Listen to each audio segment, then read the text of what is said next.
கண்கள் இரண்டால் பாட்டு நீங்க கேட்டிருந்தீங்கன்னா அதுல வந்து ஒரு லைன் வரும், இரவும் அல்லாது பகலும் அல்லாது பொழுதுகள் உன்னோடு கழியுமா.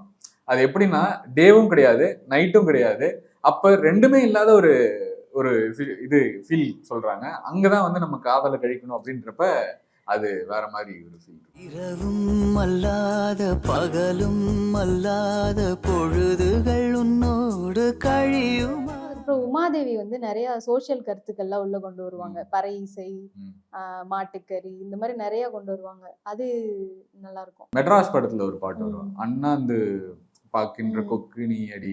அந்த விஷயம்லாம் வந்து ஒரு பெண்ணை வந்து அவ்வளவு அழகா வந்து ப்ரொஜெக்ட் பண்ணி காட்டியிருப்பாங்க. அது வரைக்குமே பாடலாசிரியர்கள் என்ன சொல்லுவாங்க, ஆணை சார்ந்து நிறைய விஷயங்கள் எழுதியிருப்பாங்க. அப்பதான் ஒரு பெண்ணை வந்து அண்ணாந்து பார்க்கின்ற கொக்கு அப்படின்ற அந்த ரெஃபரன்ஸ் எல்லாம் வந்து அவ்வளவு சூப்பரா கொடுத்திருப்பாங்க. அண்ணாந்து பார்க்கின்ற கொக்கு நானடி, அந்த விண்மீன் நீ அடி.